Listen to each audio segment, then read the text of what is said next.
Welcome back to the Snowpoint Cast. Today we're gonna have a awesome guest interview. Today we have Jay Hornung. Welcome to the show, man. Well, thanks for having me. Yeah, no worries. Jay has had a lot of good results at Worlds over the years. He got a solid top 4 in 2009, another top 4 in 2012, as well as a top 16 in 2011, and a lot of other super solid finishes. So speaking of your run in 2009, let's start talking about that, because I think that's one of your definitely more interesting runs. So you made a run with Flag Champ with a Memory Berry. Walk us through how that run went. Like, how did that tournament go for you? So it went really well. I was actually not planning on playing the deck. When I got to Worlds that year, Drew Gritsky and Ben Sock hooked me up with the basic idea of the deck, and then working with those two, we kind of made some improvements on it before the start of the day on Saturday. The run itself was really standard, and I want to say, like, I'd love to say like there was a lot of really different matchups and everything I played, but the truth of the matter is, out of 14 rounds I played, 12 of them were against Palkia, which is probably by far the deck's best matchup. One of the biggest struggles for me is, before heading into Worlds that day, I played about 3 games with the deck. So kind of all through that the 7 rounds of Swiss that day, I was basically learning how to play the deck and then learning the matchups. And there was a little bit of a learning curve to some of the SP decks, but once you kind of get the basic idea down, it was pretty straightforward. And at least that learning curve happened, like, you know, at least you got matched up with the SP decks when that learning curve was happening, instead of, you know, matched up against another deck when you were forced to learn and you're like, well, now I gotta play a 50-50 matchup instead of maybe like a 70-30 and also adapt on my toes. Oh, absolutely. And Palkia is, I mean, the deck is, and I know you've played Palkia, it's a really scary deck to play against, because when you're just sitting there for the first 3, 4, 5 turns of the game and you're not getting any powers off, it doesn't really matter how great your hand is or what you got going if you just can't hit those early cards. But we teched for it pretty well too, playing the 3 Cynthia's Feelings, knowing how big Palkia was, really went into that decision making. And just all throughout the day, that 3rd Cynthia's Feelings just came up huge. Yeah, that was such a good meta read on your part, because like Palkia, I think that was the #1 deck that if you had a bad matchup against that deck at Worlds, there's no way you were making it past even cut, because everywhere there was just Palkia, and even littered in the top 16 and 32, there was a ton of Palkia. And going into that event, we knew that SP was going to be big, but I had no idea that Palkia was going to be nearly as dominant as it was.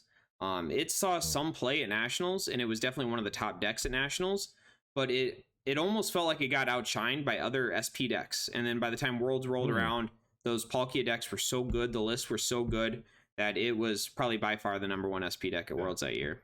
That's another thing that I think that was a big impact on why Palkia saw so much play, was because, especially from like Nationals to Worlds, the list changes were really significant. Like, people were still playing like DPL in Nationals, like Puka top 4 Nationals with DPL, and DPL's like honestly an invalid archetype. I think DPL is like trash now that I've played 09. And it was such a dominant deck that year. I actually won a regionals that year playing it. And it's like really good, but Dialga Palkia, but yeah, it was. I think people were really ramping up. Like, Nationals was the first big. It wasn't the first big SP meta tournament, but I think people were still just kind of finding their bearings as far as the decks and lists go. Yeah, totally. Especially like Luxape. I mean, when you're introduced to so many new cards, Rising Rivals is such a crazy. There's so many good cards in that set to like figure out the optimal lists. The first tournament doesn't really happen, especially back in 2009. No, not at all. Okay, so let's dive into 2012 a little bit. So you got another top 4 in 2012. You played Darkrai Mewtwo. What were some of the big differences between like your top 4 run in 2009 and your top 4 run in 2012? Well, obviously the meta was very different. The game felt very different at the time. But one of the biggest things was just how massive the tournaments were in 2012 compared to 2009. Nationals, I think in 2009 was maybe 600 or 700 players. 2012 it was over 1,000 players. And what I want to say, it was just, I think, and that was really kind of coming into the internet age of the game. People were being a little bit more open with lists. You saw a lot of sites like Six Prizes coming out. The level of the player base, and then I think the ability, the deck building of the player base was starting to grow considerably during those ages and during those eras. And just every game at 2000, when I played in 2009, I had a lot of favorable matchups and I had a lot of convincing wins in that heading through that tournament. And then in 2012, every game was so close. I was just inching out games. Matchups were terrifying to play sometimes. Yeah. Do you think that had to do with like the direction that the game was heading? I know that like Darkrai and Mewtwo EX, they just like seem a lot more linear than like all the 2009 meta, because you just attack with Mewtwo and Darkrai. Like they're so good, you just attack with them. And if I get one more Night Spur off than you, like I'm probably going to win that game, you know? Yeah. The deck building process I feel was very different from 2009 to 2012, and then the game as a whole was very different. Pokemon in general was pushing a lot more of the EX style metas. They were pushing a lot more of the cool big EXs, and that just, I guess, really changed the game as far as like everything. And I think like honestly, I don't, you know, I've never worked for TPCI and I've never designed cards, but I think that the even just basic card design, there seemed to be so much more put into it back in the day. Like Stormfront as a set, I like to refer to as probably my favorite TCG set, because almost every single card in that set is like, wow, like in the right deck, this card could be really good. And like that, I feel like that just has happened less and less over the years, where the strategies are like, well, you know, Virizion and Genesect EX came out in the same set, you should probably play them together. You know, I think, and I guess this is my opinion, I feel like they wanted to make the game a little bit more accessible to newer players and a little bit easier to kind of get into. And I'm not saying there wasn't a lot of strategy in the game at all. There definitely was, but I felt like it was a lot lower skill floor. It was very easy to hand a friend of yours, you know, a Virizion Genesect deck, give them a 10-minute tutorial on it, and they could show up to a tournament and feel comfortable playing that. Palkia, probably not so much. Or I think any deck really, like the intricacies. That's one of the beautiful things about the older formats like 2009 and 2010, is because there's so many small intricacies that I think you're totally right. Like the skill, they brought the skill floor down, but I think in bringing the skill floor down, they also brought the skill ceiling down, because you're not getting those like really small important plays as often. Right. And from a deck building process, it was pretty different too. In the early days, 2000, you know, I would say 6, 7, 8, 9, you were building decks to play against different matchups, and you were teching decks for different matchups. In 2012, I went into, with that Darkrai Mewtwo deck, I went into the deck building process to try to maximize my odds of creating certain situations. What other players were played a lot less of a role to me. If I could get a turn 2, turn 3 Night Spear off consistently, that was far better than teching 1 or 2 cards to beat an electric deck. So that's kind of interesting, that like in that meta, consistency was valued more than techs. And I think that's like an interesting balance that every player has to like solve as a problem. If they're a deck builder, like you have to figure out how much you want to dedicate to techs and how much you want to dedicate to consistency. And it's interesting how in 2012 the consistency was rewarded a lot much more than in 2009, where the techs were more rewarded. Right. And I mean, it all depends on how you look at it. And you know, 2012 I ended up losing in the semifinals to Harrison Levin, who played 2 potions and a max potion in his Darkrai deck. My list was considerably more consistent than Harrison's was, considerably.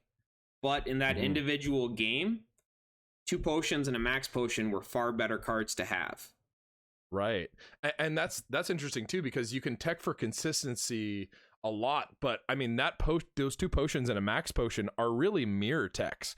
So if you're expecting mirror that much, then cutting a little bit of your consistency, even if, you know, in the mirror usually getting the faster Night Spear means you win. It's interesting how those 3 slots can change the matchup. Right, 100%. But if he was playing against, let's say, an electric deck, those potion slots aren't going to do him much good. So that's where you kind of get that balancing and what's, you know, where you want to put your attention. And going into major large tournaments, I almost always put everything into consistency. Yeah, I would tend to agree with that as well, because the thing is like, if you can at least play a game against your opponent, then you're in it, right? But like if you're playing a bunch of techs, then you draw into your techs and you're like, well, these aren't the techs that I need, then it's like, this is the World Championships, man. You can't really afford to just be losing rounds like that. No. And, you know, sometimes players will take the opposite approach too, though. They'll say, hey, you know, this is Worlds, I'm going to play this, you know, I'm going to swing for the fences, and maybe I'm either going to be world champion or I'm going to go 0-3. And you see players sometimes take that approach. And that approach, not only they take it, it's paid off before. Like in 2011, I did an interview with David Cohen, and he was talking about how, you know, he knew that the deck lost to Mega Zone. He knew that his deck lost to Mega Zone, and that's such a good deck, but he just dodged it, and he just hit Reshiflosions and blew them all up. So like, it's also kind of a meta read at that point, and it's not even like a singular meta read. It's kind of a double meta read, because there's the first part of the tournament where you have to make it through the Swiss rounds. This is even more back in the day. But then there's the next part of the tournament where you're like, okay, well, I have to analyze the first part of the tournament that I'm playing, but the part of the tournament that you should really be analyzing is the second part, because that's going to be the tougher part of the tournament. Like the top 32 is going to be the part that is going to be the tougher part to play. Oh yeah, 100%. I sometimes think it is 2 different lines of thinking for that, you know, and it's it's a tough call as a player for sure. Totally. But, you know, sometimes it pays off and sometimes it doesn't. Like Jacob Van Wagner is another example in 2015. It's pretty risky deck. Like if you hit any Garbodor decks, you're pretty screwed. Or like Groudon is a really bad matchup. But if you just hit your matchups, then like it just doesn't matter, I guess. And I've always been a fan of Jacobs. I watched his top 8 run. Those games were just beautiful. Yeah, totally. Just like, especially his finals game, that was probably the fastest Worlds Finals I've ever seen. I think it was over in like 10 minutes. Oh yeah, for sure. I think it was too. And that's always kind of the fear as you get on camera and, you know, you get a couple of bad hands and it just goes quick. Yeah, totally. Okay, so moving on a little bit. I know you play a lot of old format, like on TCG1, which is such a good system. I love TCG1, and I'm glad that like older players can come back and still be enjoying Pokemon through that. Shout out to those guys that run that site. What would you say is your like favorite old format to play right now? I would say I actually like RS to PK, and I don't know if you want to call that an old format or how you want to define that, but yeah, I would call that old format, yeah. But I think that's one of the things I enjoy the most, because it's all kind of new, and I love playing the game, but I've always really enjoyed deck building.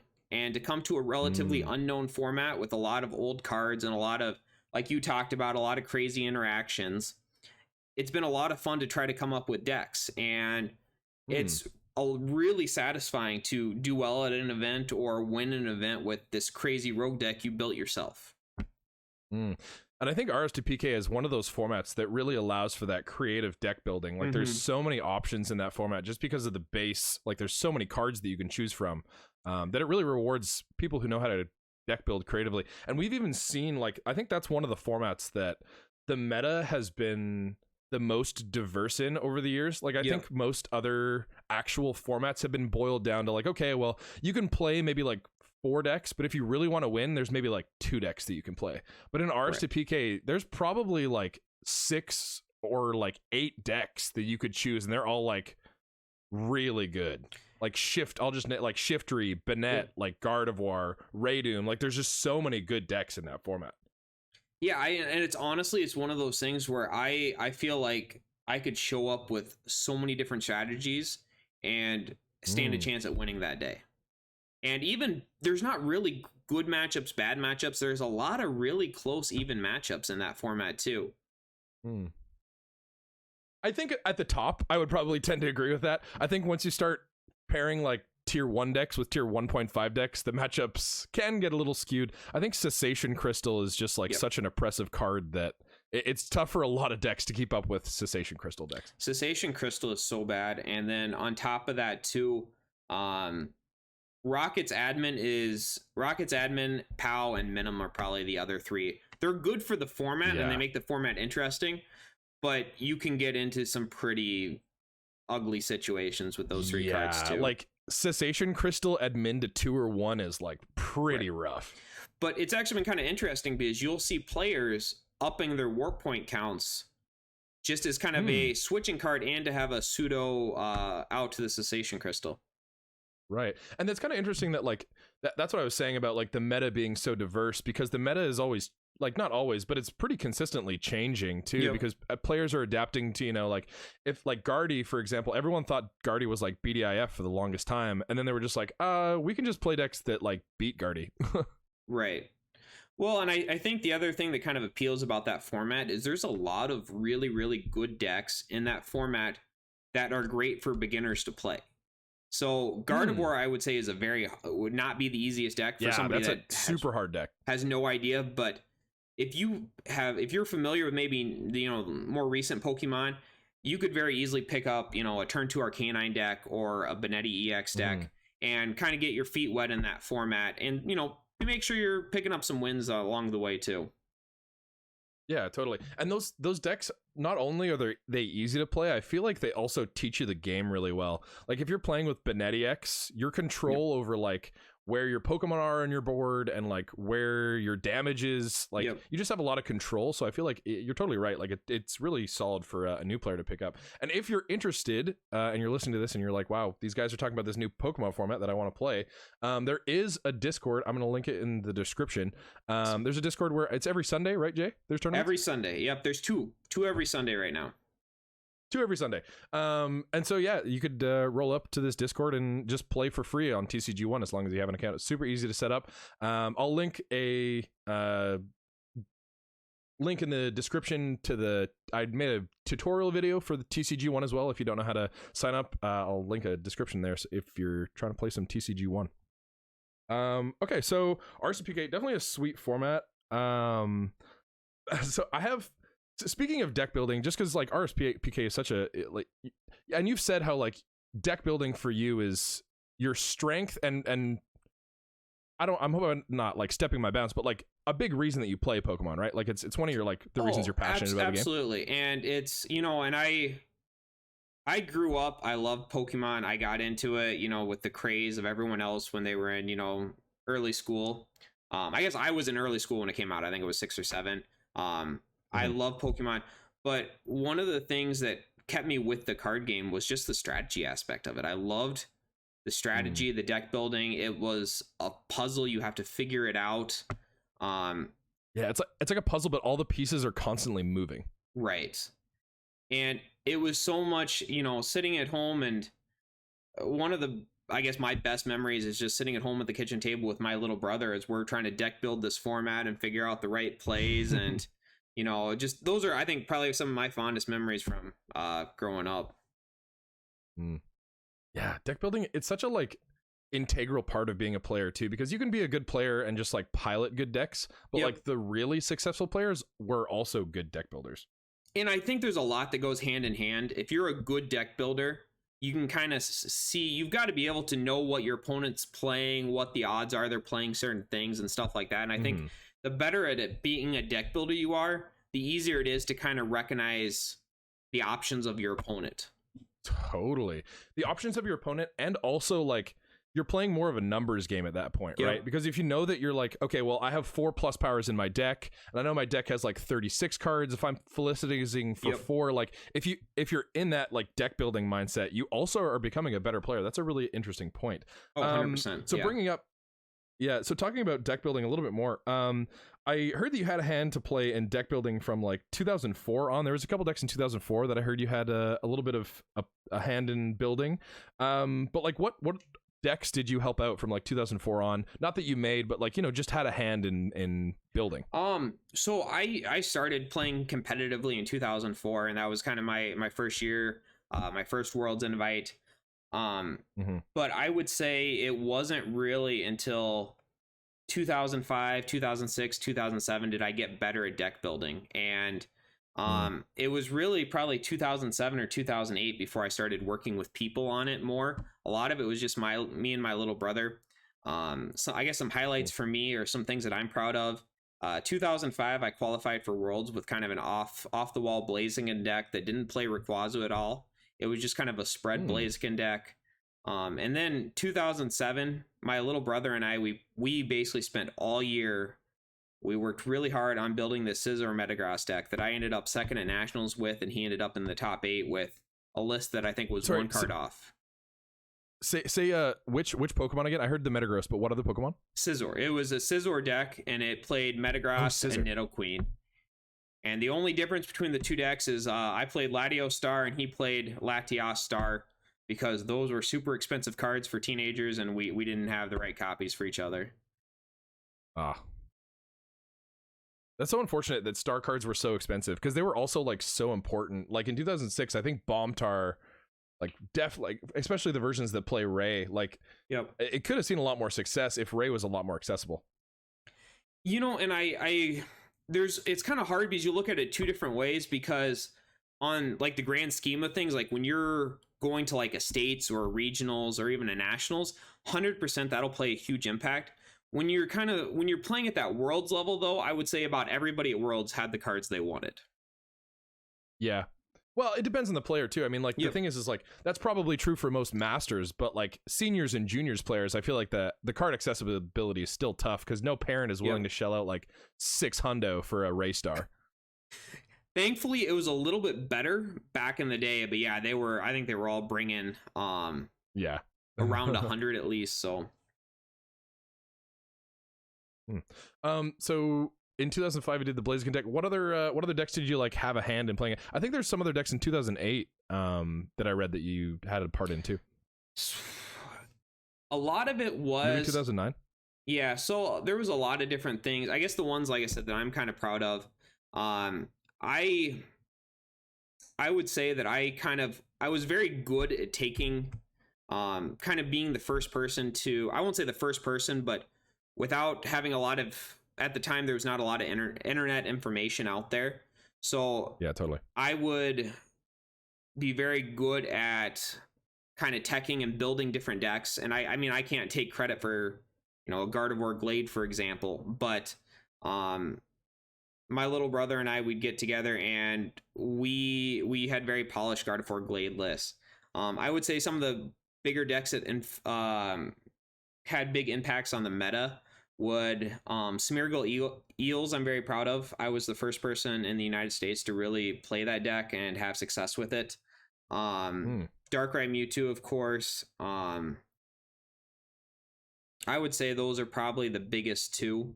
And then a lot of the time, I would say my playing career, for a lot of when I played, I basically would play the best deck in the format, play it as optimally as possible, and then just try to give myself the best matchups possible.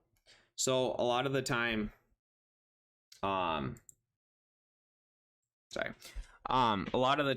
like I said, I would always try to be a step or two ahead of whatever I was playing. But as far as decks that I felt I had a huge impact on the meta, and I guess I don't want to say inventing, because I feel like I can't be the only person that ever came up with the idea, but really pushed was Smeargle Eels and Darkrai Mewtwo were probably the biggest two. Yeah, those are, I mean, a top 4 finish is definitely pretty big for sure.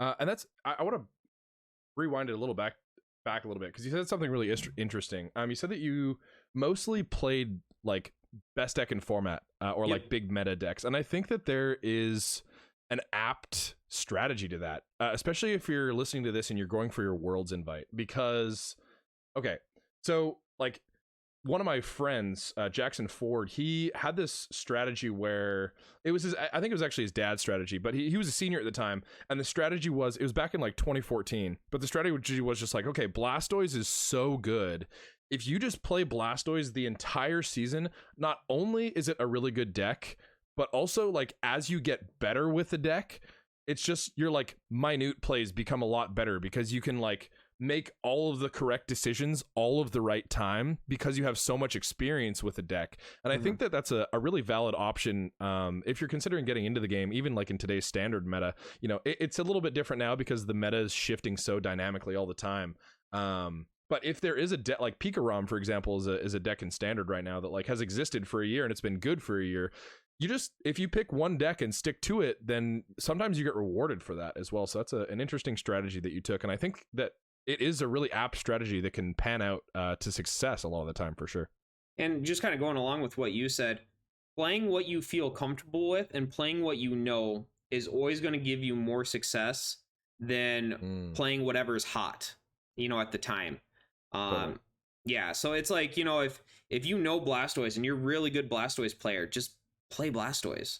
And I've seen a lot of people that would, oh, everyone's talking about this deck, I'm going to play this deck, or I'm going to play this deck, you know, and they're jumping around so much that they're making kind of those small, minute plays. They might not even realize they're, you know, mistakes that they might not even realize they're making. And not to mention, but like you were saying, like if you just pick that deck last minute, like some players can really adapt that well, and they're that good. Like if you were to hand Daniel Altavilla or like Michael Pramawat a deck the night before, and you're like, you need to figure this deck out in an hour and a half because we need to go to sleep for the tournament, they'll be able to figure out, and they'll play the deck with probably little to no misplays. But I think that that's a very like high level player thing where you can just pick up a deck and be like, okay, I'm about to play this deck perfectly, compared to like a new or even mid level player. Like it's a lot harder, especially if you're rolling up to a major event with a deck that you're not super familiar with. You're totally right. Like you're just going to make more misplays than if you were to play the deck that you know. No, yeah, I agree 100%. You know, and I stepped away from the game, and I went to a regionals in, I think, 2018, 2019, just for fun, to see some friends, and I just net decked a deck offline, and just being so far out of that meta, it was so, I knew I was playing bad, I knew I was making mistakes, but it was so hard to, you know, if you're not constantly in that mindset, constantly testing, constantly putting in that work, to just pick up a deck and randomly show up. I mean, like, and you can get there doing that, but try to think of your odds against the player who's like grinded out 50 hours in each matchup and also knows the deck like the back of their hand. Like, you're probably going to lose to that player almost all the time. Yeah, especially if they know the deck, they know their matchups. You know, and I think there's a lot of fine lines with all of this, but, and, you know, I won't say there's any hard and fast rules, but just definitely knowing your deck, playing what you feel comfortable with, playing a strong deck, or, you know, I think is always going to benefit people, or be the most beneficial. Yeah, totally. Okay, so let's talk a little bit more about 09. I'm gonna so this is kind of a surprise question I'm gonna pop on you, but we're gonna like discuss a 2009 tier list today, because I have some opinions about it, and I'm kind of curious what your opinions are about it. I've done a lot of work on 2009 in the past couple months. I've definitely just been like grinding out matchups. Porygon, I don't know if did you see that deck profile on Porygon? I did, actually. I did watch some of that. We messed around with Porygon in 2009, but we were nowhere near as polished on it as the list that you guys put out there. Yeah, well, I think, you know, and it's different over time. Like I can take the perspective of like, okay, well, Rising Rivals has been out for more than 10 years, and I know what cards are really good. The deck should probably play a 101 Nidoqueen. But okay, so let's like dive right into it. So I just want to hear like what you would put in like tier 1, or like what decks are like the best in the format. Like there can be a couple of them, but I'm just curious what decks that you think are the strongest. I would say Gyarados. Gyarados is probably, I would say Gyarados is tier 1. You can play Ditto to tech for Mirror. I think that deck was, I mean, Worlds was the first time we saw that deck, and the list at the time was, I don't think, nearly as polished as what you could have today. Totally. I think one like, of the actually. Yep. I'm sorry. What were you saying? I was just gonna say, like, back to the list. Like that's the list that I was working off of, was the Gyarados list from back in the day, and it was playing like 4 Call Energy and like a 1/1 Claydol and like not very many sprites and just like not very many damage modifiers. Like the list just didn't make a ton of sense. And to be fair, the archetype was really new. Like people didn't really understand that all Gyarados wanted to do was just shell out damage. But having that perspective now, being able to look back and say, hey, if you're just playing 4+ power, 4 like poke turn, 2 Crobat, 2 Bucks trainings, it's like you're just knocking out everything. Well, and I think one of the things was kind of back in that day, and like we've talked about a little bit, there wasn't a whole lot of internet information out there. And sometimes you'd get decks from other countries. You'd have some really random stuff winning. And then we saw that the Gyarados deck won a states or won a regionals, and I think everybody just kind of didn't think anything of it, thought it was just something kind of random that happened. But the deck, the concept was so much different than I think what anyone really thought it was. That it was just one of those decks where looking back, I'm like, I can't believe everybody missed that deck. Yeah, totally. And like, I think if it had done well at nationals, for example, like let's say Gyarados even got second at nationals, I think that the world's results would have been a lot different than only one Gyarados in top 8, because it deserved way more spots than that in the top. Like it saw one in top 32 and it was in top 8. I think there was only one, which is like crazy for how good the deck is. Well, going along with that too, if you look at the entire event, there might have been 2 in the entire event, or 3, because it was literally like 1 or 2 random people on that team that were playing it. It was not like a meta at all. Yeah, so crazy. So I would agree with that. I think we can put Gyarados at the tippy top for now. The other deck that I think, and like I need to test this matchup more. I changed the list for Flygon, and it's funny that we're talking about 2009 because I just had a buddy over and we were playing a new Flygon list with Team Galactic's Wager, and I think that like this is Flygon Lock, not Flygon Machamp, mind you. Okay. But like Flygon Lock with Team Galactic's Wager, just like I was playing SP against him, and there was only one turn each game where he hit a wager, and it like he won the wager both times, but it didn't even matter because when you can hit SP with a Galactic's Wager, that's so impactful in 2009 because SP feeds off their Cyruses. Like they go Cyrus, and then they have this fat hand of like extra supporters and like maybe a power spray and lots of energy and stuff. But when you're able to shuffle all of that back, like it's super impactful. So I would argue that like Flygon Lock, and it's Flygon Lock and Flygon Machamp are both have potential positions in tier 1. I just think that like overall Flygon Lock's matchups were better than like Flygon Machamp. What do you think about that? Do you agree with that? I would say other than SP. Yeah, if we're talking about today's meta, like if you're like, hey, let's go play a 2009 tournament, I would agree with you. At the time, SP was literally like 80 or 90% of the format. So I would feel much more comfortable in 2009 showing up with a Flygon Machamp deck. Right. But to do the format over again, where we're going to be playing against a lot of Gyarados decks and Porygon, some of the other stuff we're talking about here, I would say the Flygon Lock deck. I think you lose a little bit by the deck, the kind of the cat being out of the bag and there's not really anything secret about it. Totally. But at the same time, I think you gain a little bit because I think some of the Flygon lists that I've seen kind of floating around right now are, I would say, better than what they had in 2009 at the same time too.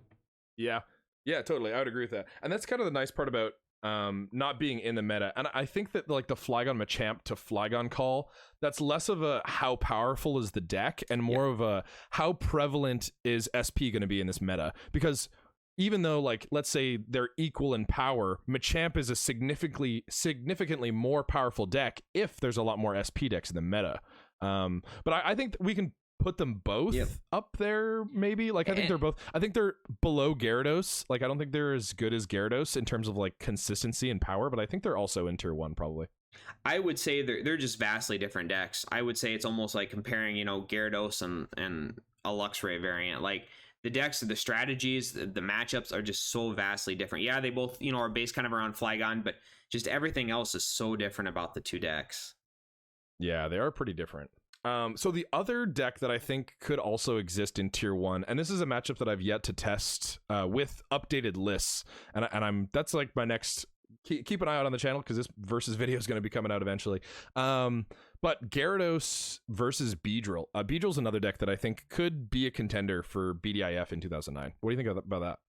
I actually think Gyarados beats Beedrill, and even if you watch If you read Steven Silvestro's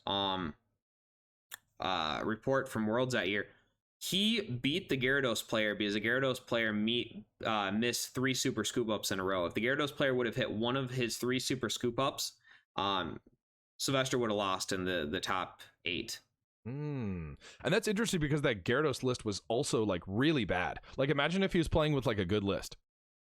Like I said, there was a lot of like I will say like innovations that he had, like for basically, you know, and giving the guy tons of props for creating the archetype. But yeah, I think kind of looking back with hindsight and a lot of stuff, yeah, there's a lot of things you could update about that deck, especially to improve your Beedrill matchup. Like you were talking about, there wasn't a whole lot of damage modifiers in there. And I think your Crobat and your Turn, and, you know, if you consider plus power in there, I think those are all massive things that'll affect that matchup.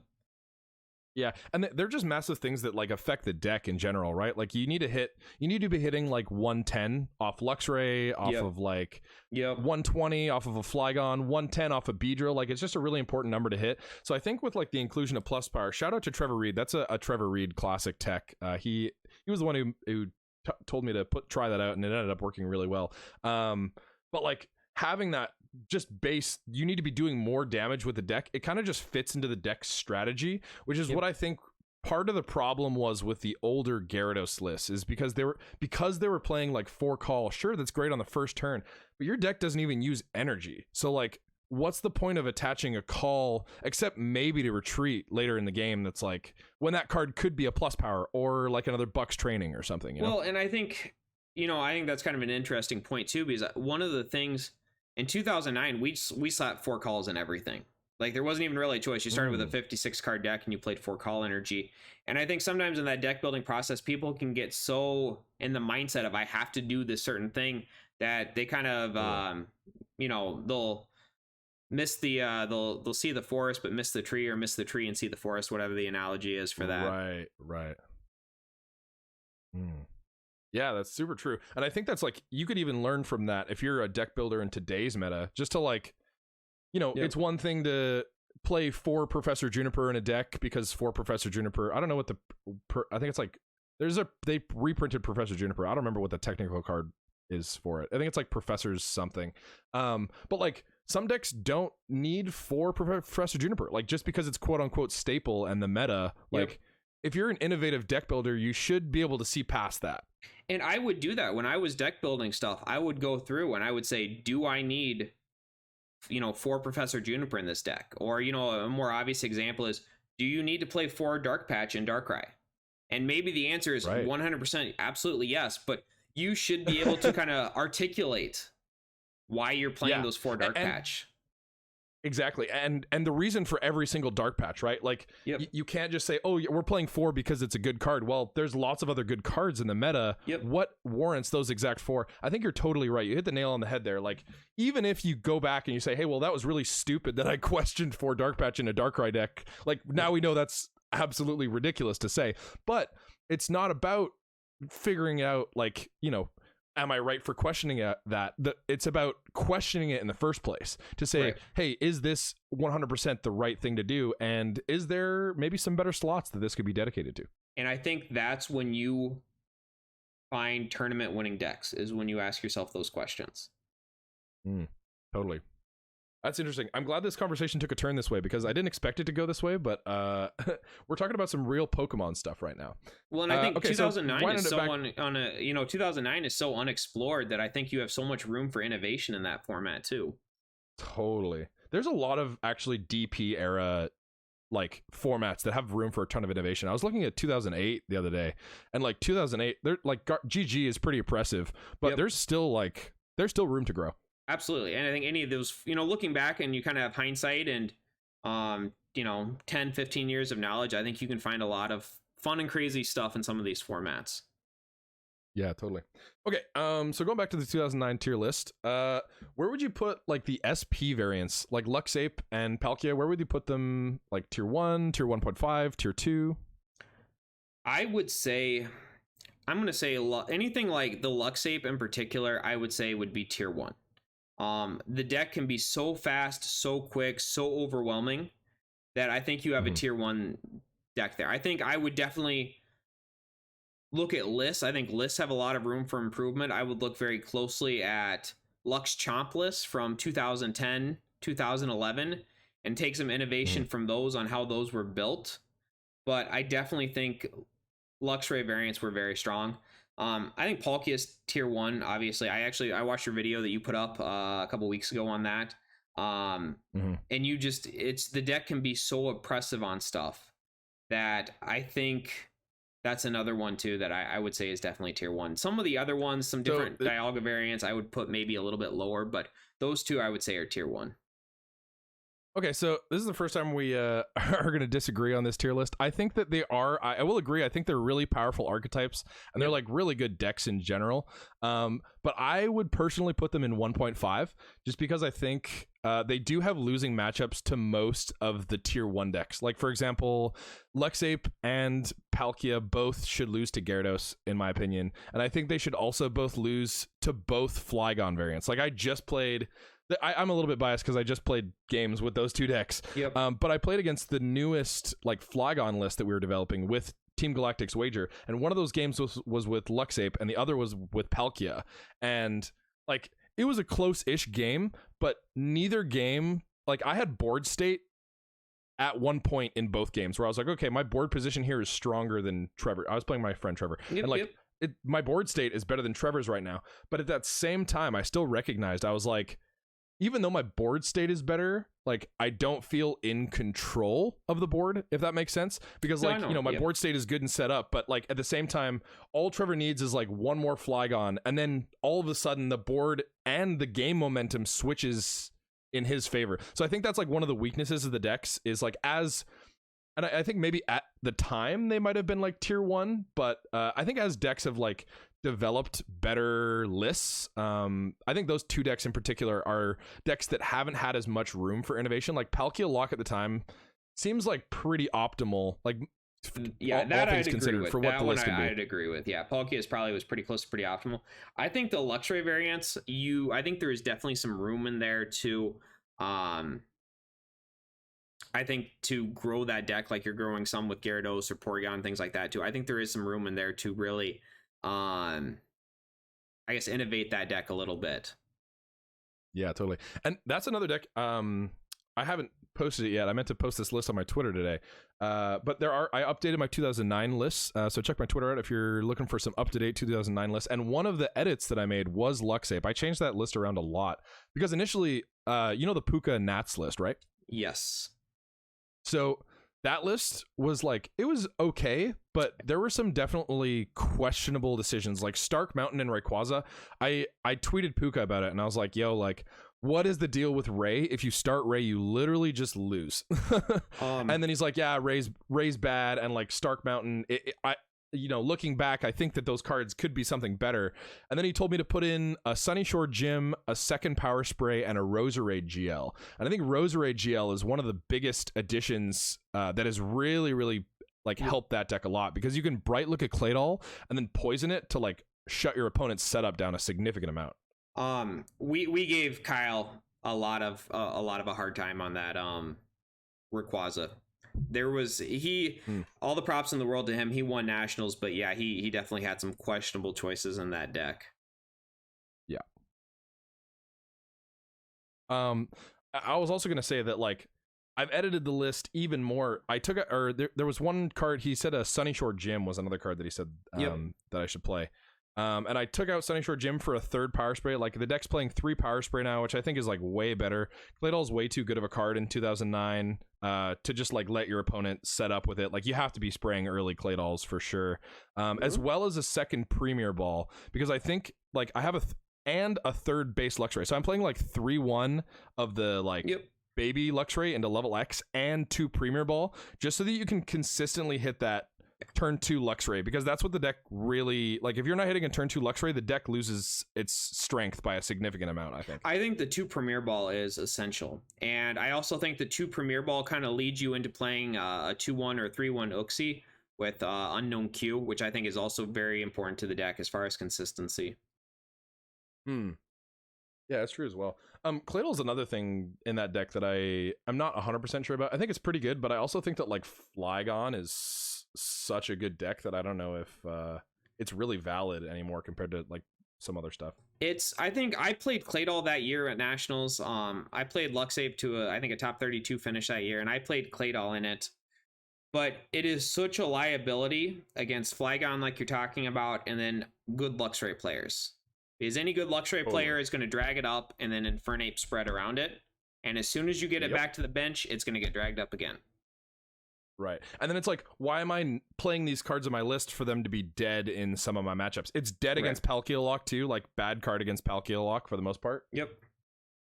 And I would prefer just to do 2-1 or 3-1 Uxie. I think that would be far more consistent and far better in a lot of your matchups.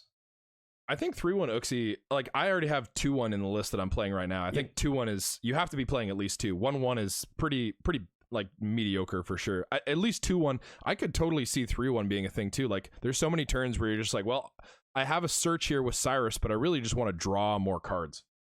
You get into awkward spots where if you accidentally, or not accidentally, you can't control it, but if you prize one, there's a lot of times where you can't, if you're playing against an SP deck or a Palkia deck, and you're making that power spray read, that you're going to have to grab 2 Uxies to get one off. Totally. Yeah, totally. Especially against like Palkia. Like you have to get 2, otherwise it's just not going to happen probably. So, yeah, interesting. I think, I think I'd put both of those decks in 1.5, but I think they are both really good. So moving on a little bit, let's talk about some stage 2 decks. So before we talk about Porygon, because I'm just really excited to talk about Porygon, to be honest. It's a little bit my baby.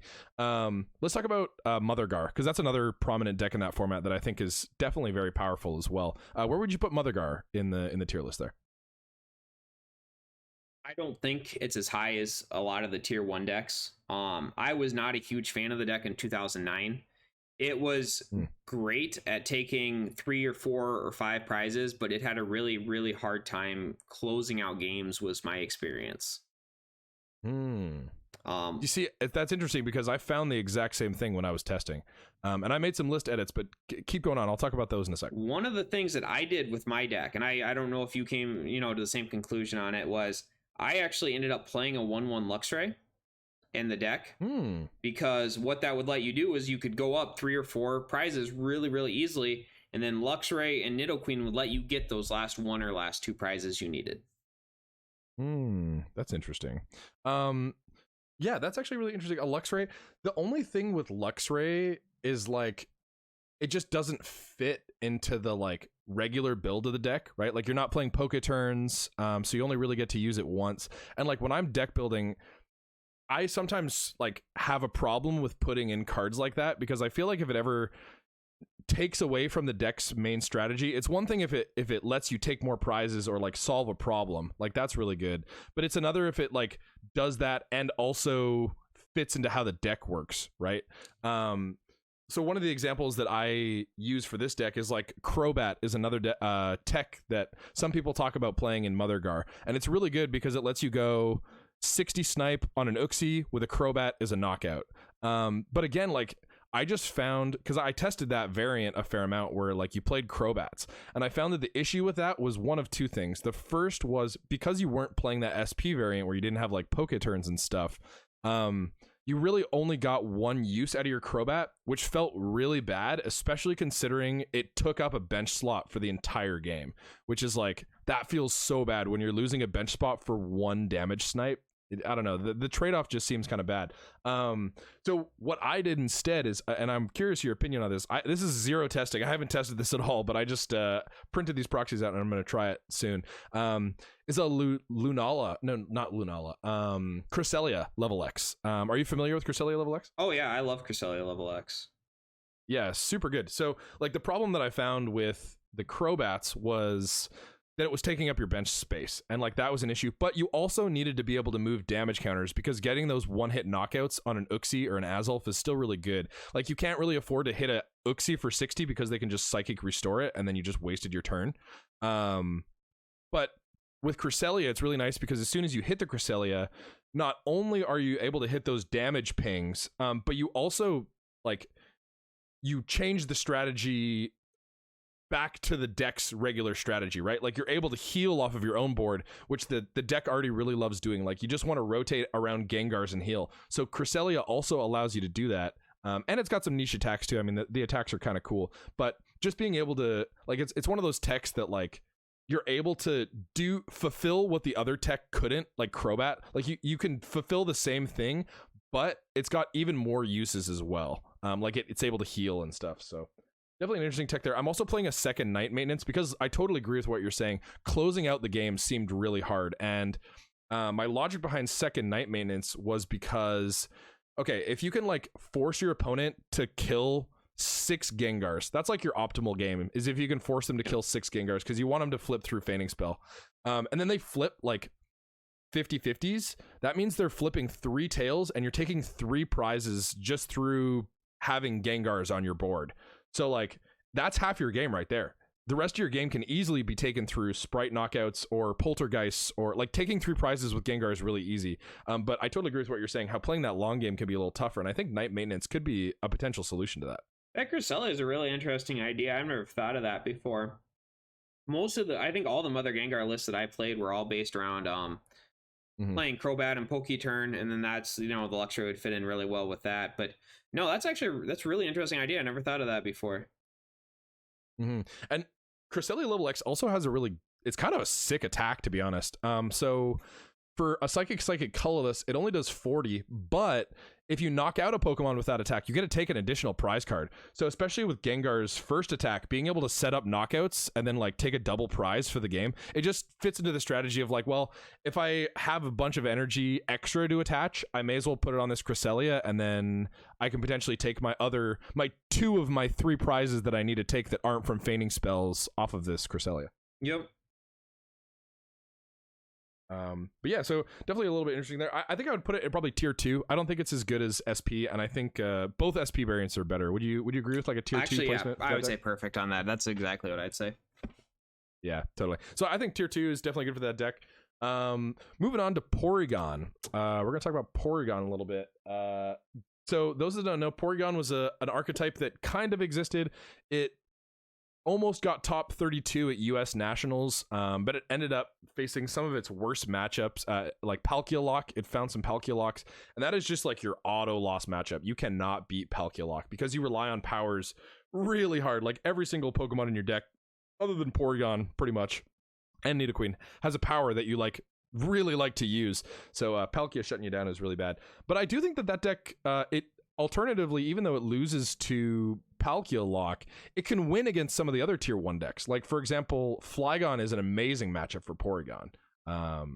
Like you just hit it for colorless weakness, and you also are able to guaranteed switch out of their lock because you play Marlies and switch in Warp Point, so you can just guaranteed get out of it. So yeah, I don't know, what do you think about Porygon? I have a lot of info on the deck, but I want to hear what you think about it.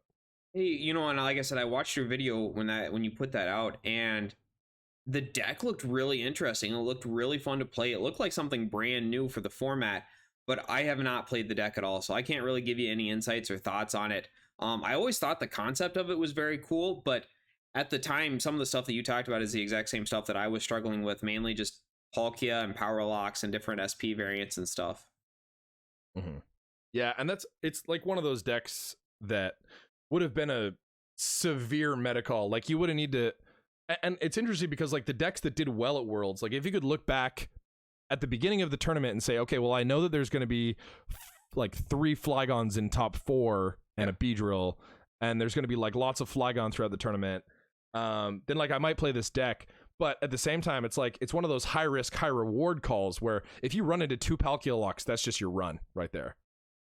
It's just completely based on what you think those percentages are, and I agree with you 100%. If you were to go back, if you were to hold a 2009 tournament today, I think you'd see a lot more Flygons, a lot more Gyaradoses.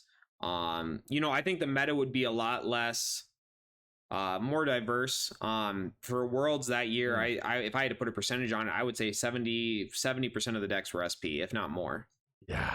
Like so many, and probably even like I wasn't there, but from the looks of it, like at least 70% of that 70% was Palkia. Like Palkia had the majority of play from the SP decks. I would say it was, yeah. I would say almost every SP deck I saw was Palkia. You saw some Dialga decks, you saw some Luxray, but I would say nearly all of it was Palkia. And I remember at the time being floored by that because Palkia saw very little play at Nationals that year. It saw some play, but it was not like, it was not the complete monster that I thought it was or was going to be. It just kind of got overshadowed by Puka's win with Luxray, and then some of the other stuff. And like the deck loses to Luxape, right? So it kind of seems like, oh, this I'm not going to be too afraid of this at Worlds because, you know, Luxape won Nats, so there's probably going to be none. And then ended up being a ton. So that's kind of crazy. So having played Porygon a fair amount, I think I'm pretty comfortable putting it in 1.5.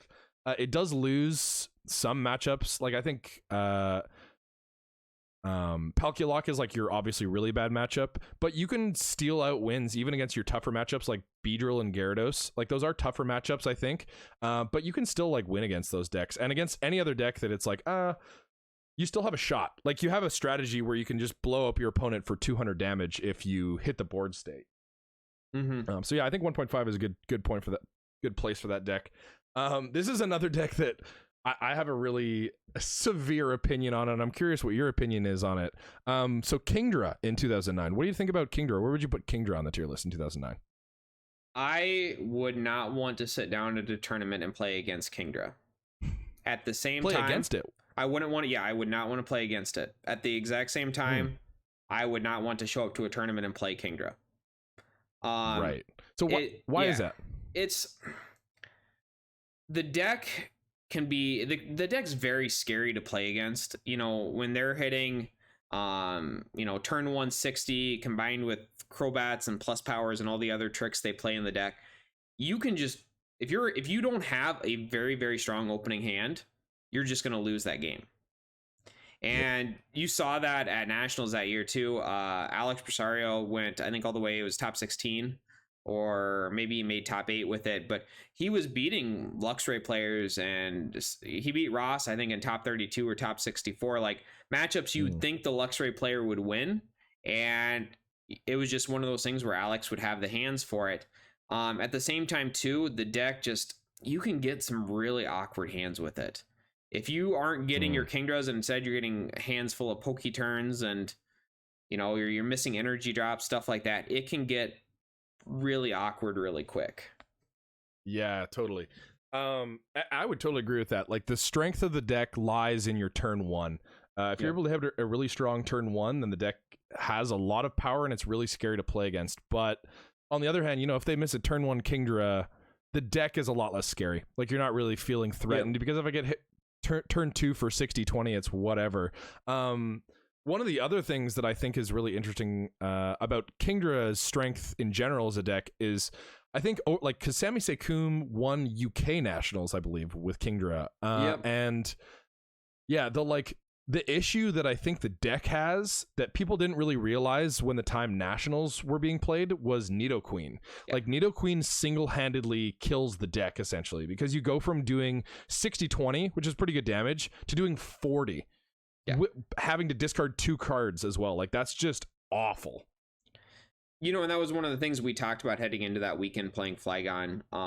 It was the Kingdra matchup, and it was one of those things where it was, we should win this matchup, just switching between Flygons with Nidoqueen on board. But it's not a matchup we wanted to play because very easily we could also be opening with 1 or 2 Trap Engine, just get rolled by it. So because they can just sack you so hard in that matchup. So I think I would put that deck, I think that is probably, in my opinion, the worst like playable deck in 2009.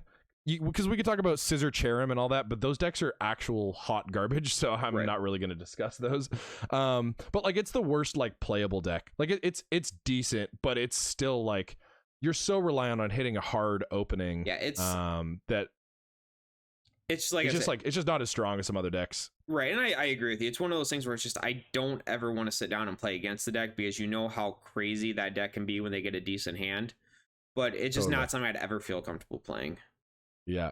So I did edit my Kingdra list as well, and I had the exact thing that we're discussing in mind, that like the turn 1 strength is the best part of the deck, and if you don't have that strength, then the deck is not amazing. So this is like kind of spicy, but the list that I recently built is playing a couple things just that you can hit the like aggro turn 1 Kingdra. So it's playing a 2-3 Claydol line just because you want to start the Horsey instead of the Baltoy, because starting a Baltoy is not great, but you still really want to hit that Claydol. And then the other kind of crazy thing that I'm playing is 3 Luxury Ball. Just because, like, you really need to hit Luxury Ball turn 1, whether it's for a Claydol or a Kingdra. Like, if you hit a Luxury Ball in that opening hand, you're like, okay, cool, well, like, I'm chilling now. I can kind of do what I want. But if you miss Luxury Ball, like, I feel like my turns where I'm like, okay, I'm playing good with Kingdra, I see a Luxury Ball in the first turn. So I'm playing 3. I think that's kind of crazy. It's not that bad either, because you can discard them with the attack later. Right. So it's, like, not that big of a deal. No, I love 3 Luxury Ball. I played Kingdra, I think in 2000, whatever that was, at the start of 2009, whenever that first came out, I played that deck all through cities. I think I went 24-1 with it. It was insanely broke before Nidoqueen came around, and you had totally. Luxray and everything else. But no, I think 3 Luxury Ball is perfect. I think that's what I played in that era too. I've never been a huge fan of the 2/3 Claydol, but I see a lot of players push that also. It's literally just to start Horsey more, because, like, the thing is if you start a Baltoy, that the odds of your Kingdra turn 2 go down significantly. No, and I get the logic behind it. I always just like playing a higher, a Luxury Ball count, because a lot of the games I guess it depends on if you want consistently to get 2 Claydol into play, or if you're like, I just need 1 Claydol, and then what your odds on pricing and things are. Yeah. Yeah, totally. And I think as the meta has, like, not that it really matters, because Kingdra versus Flygon should be a wash for Flygon anyway. But, like, as the meta has developed a little bit more, like, Flygon's strength has become a little more prominent. Yep. And so, like, Claydol, even though it's an amazing card, becomes a little bit worse because Flygon pretty much feeds on Claydol's strength. Yeah, I mean, it's just I like 2009. I like a lot of the decks, but playing against Flygon has to be just devastating to play against, or to try to play against a lock sorted deck like that. Yeah, I mean, you should try building Porygon though, because it's really nice when Flygon's trying to, like, lock your Claydol, and you go, I'm gonna Marlies for a switch and a warp point. You go ahead and pick one. Yeah, I basically just don't want to sit there while I watch my entire deck get discarded for 20 minutes would be the... Yeah, it does feel bad. I definitely did that for like 2 hours before this call, and it was not amazing watching my cards get milled. Definitely not the funnest time in Pokemon. It's really fun to mill the stuff. I remember that from Worlds that year. It was a lot of fun to watch my opponent's cards, like, their face when turns hit their discard pile, but, like, yeah, it was... Yeah, there's something to it about, like, touching your opponent's deck too. Like, it's I don't know, maybe this is like the sadist in me, but, like, just being able to be like, I'm gonna take your deck and I'm gonna take the top card and I'm gonna discard it, and it's like, literally, screw you, I'm gonna do what I want with your deck because my Flygon level X is that powerful. It is such a satisfying way to win. Like, I don't know, it was just something that I enjoyed about the deck. Was it was just fun to discard stuff and watch their cards go, and every single time you discard something, like, it could be game changing. Like, totally. Discarding a rare candy was huge. Discarding, if you discarded a Pokemon that was important to him, a Premier Ball, like, just those discards could be so impactful over the course of the game. A Night Maintenance. Like, if you ever hit a Night Maintenance with Flygon, that is almost better than hitting a Pokemon. Oh, almost the entire time. And that was one of the things against Steven, when I played Steven Silvestro in top 4, that entire matchup I knew came down to how well could I mill Night Maintenances. And if I could hit them, if I could mill them and get some good mills, hit some good Night Maintenances, I thought that was a winnable matchup. It wasn't a good matchup, but it was a winnable matchup. Right. So you're playing Bees in top 4, right? Yeah, I played against Bees. Yeah, so that's an interesting... Let's talk about that matchup a little bit. Just before we, conclude, because I think that's another interesting thing with Team Galactic's wager that Flygon can do. Because if a Beedrill player is a good player, what they're gonna do is hold their hand so that they have, like, a Night Maintenance in their hand and a Roseanne or a Bebe Search, so that when you do knock out their Flygon, they can go, okay, recover the line with a Night Maintenance, search one of the parts with a Bebe Search, and then the other part with a Flutter Wings. And then, if they have a Kakuna in their hand as well, they can hit the Wombo combo where they just, like, drop the Beedrill back down again with a 3-card combo. And if you have to deal with that, like, a couple turns in a row as Flygon, that seems like a lot. But that's one of the advantages of playing a Team Galactic's wagers, because you get to disrupt their hand a little bit. You get to say, hey, I understand that you have a Kakuna and a Night Maintenance and a Roseanne in your hand. I'm not gonna let that happen. And even if they get the 6, like, who cares? At least they don't have that guaranteed combo in their hand, so that when you can kill the Beedrill, they don't just guaranteed come back and hit you for 120. Like they might hit you for the 90, which might not knock out. You know, and I think one of the interesting things was you brought up Team Galactic's Wager a couple of times here, and I think it would almost be interesting playing that card today, because I remember in 2008 when everyone was playing Gardevoir Mirrors and how big that card was. I spent hours, man, I don't know how this is going to sound, but I spent hours reading the psychology behind rock, paper, scissors, because it's so interesting. It was so impactful. And I ended up losing the finals of a regionals to Jason Klaczynski because he played rock, paper, scissors better than I did. And that's he was a rock, paper, scissors god. He was unbelievable at it. But that's what really sparred me into thinking about this. And there's a lot of like statistical things like scissors. Statistically speaking, scissors win out by a percentage or two.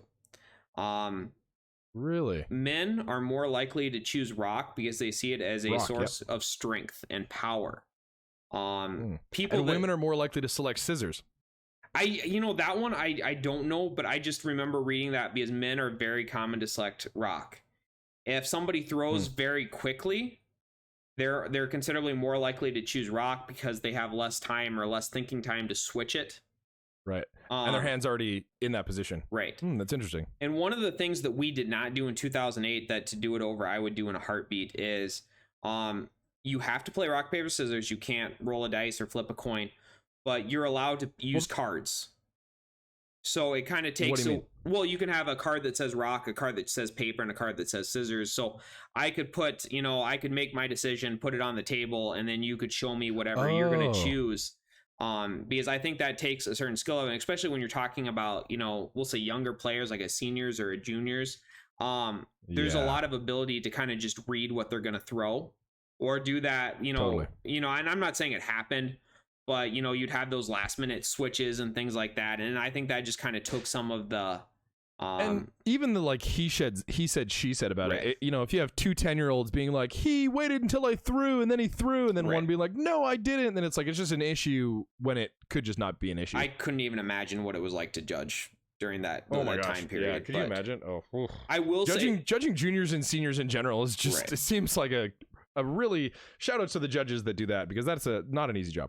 I will say though, that's one thing that I wish I would see happen again in Pokemon is a card that has that much depth. And as much testing as I know you've done with Team Galactic's Wager, you can attest to the difference between winning and losing a wager and how impactful that is on a game. Totally. And just how much depth there can be into something as simple as rock, paper, scissors. And I think if you'd show up to a tournament today, I don't think players would be nearly as prepared, because you can kind of start doing levels, if you're playing against a guy like Jason, and it's like, well, Jason knows statistically I'm going to throw a rock.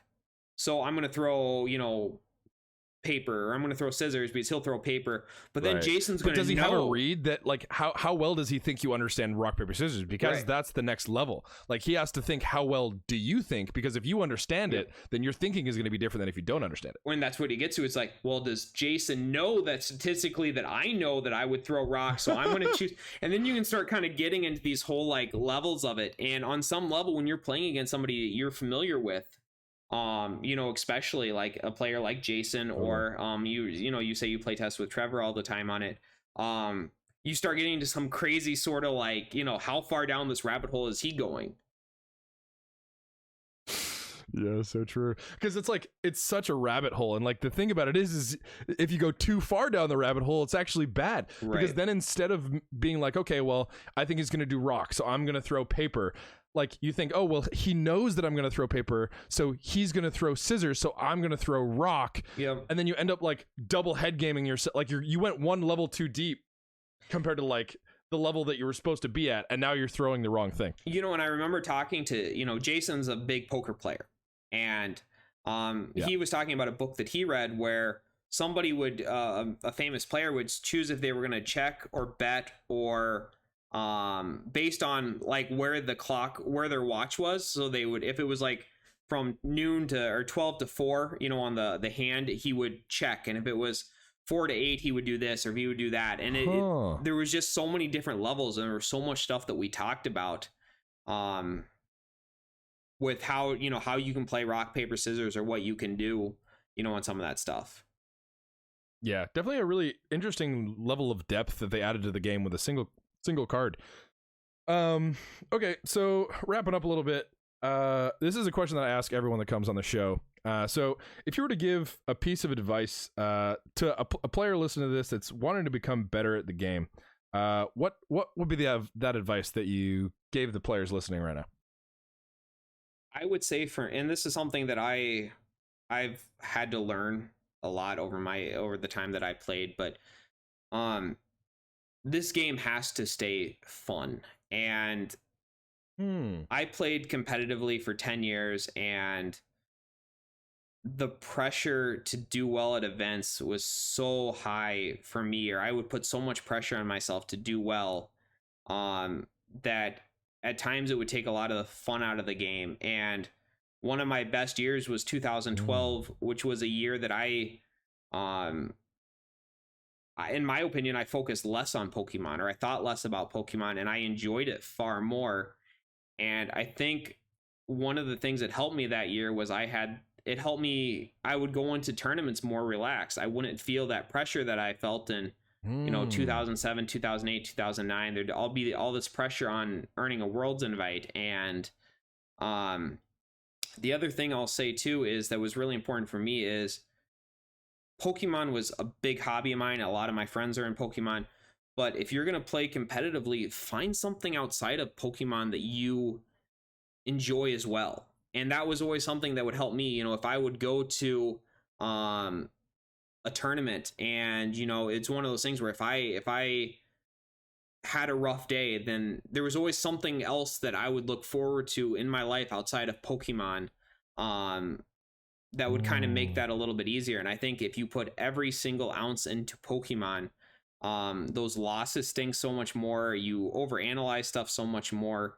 And it just kind of takes a lot of the fun out of the game. And I think when the game stops having that fun element to it, it actually hurts you as a player.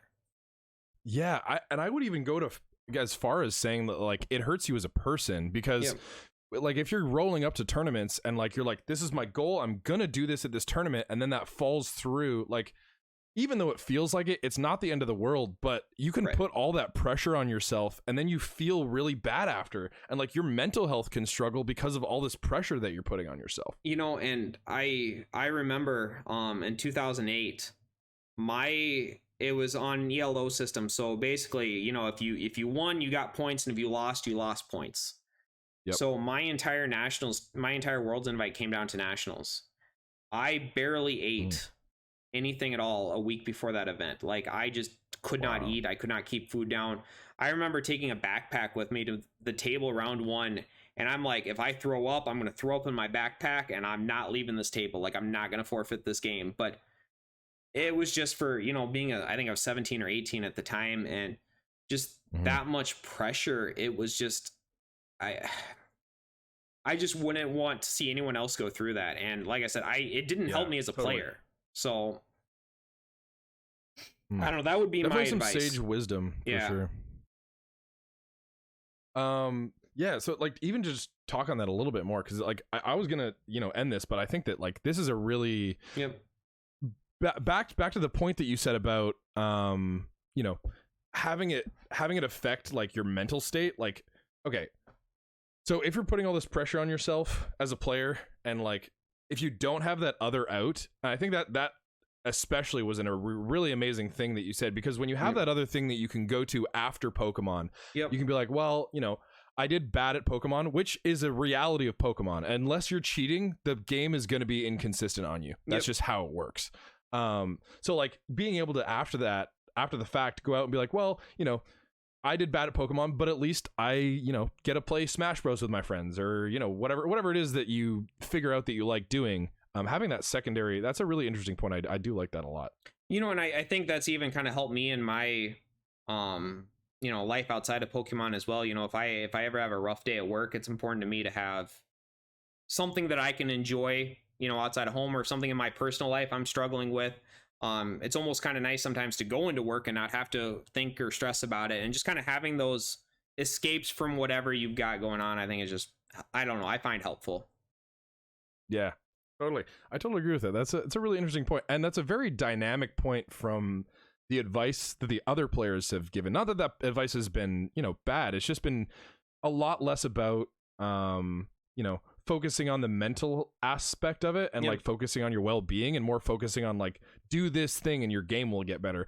But it's really important to note that if your mental state is bad or if you're tilted, you're going to play significantly worse than if you were in a calm mental state, because you're not thinking about the game anymore. When you're like in a crazy emotional state, your mind is thinking about like, oh my god, I'm so stressed out and I'm so worried about this and that, and not like your focus is being diverted from the game, and because of that you're a less powerful player because you're not focusing on the game as much as you could be. No, I agree 100%. Totally. Well, Jay, thank you so much for coming on, man. This has been an awesome interview. Any shout outs you want to give, or any like social media links you want to shout out? Yeah, actually, I started a YouTube channel, and I know this is something you and I were talking about too, but I'm very new to it, but I'm excited to take something that I enjoy and I'm passionate about, and maybe bringing some of that knowledge to other people as well. So yeah, if you could drop a link for my YouTube channel, that would be outstanding. It's called Jay's Advice. I will definitely be dropping a link for that. Definitely seen some videos, some cool perspectives. It's nice to see another TCG content creator getting into the mix nowadays. And I think it's such a kind of a rare market for some of these older decks and older formats that being able to see a couple different points of view is just absolutely outstanding. Yeah, totally. Well, definitely check out Jay's Advice. I'm going to leave a link for that in the description. And thank you guys for tuning in. Thank you so much for listening to this Snowpoint Cast episode. And we will see you next time.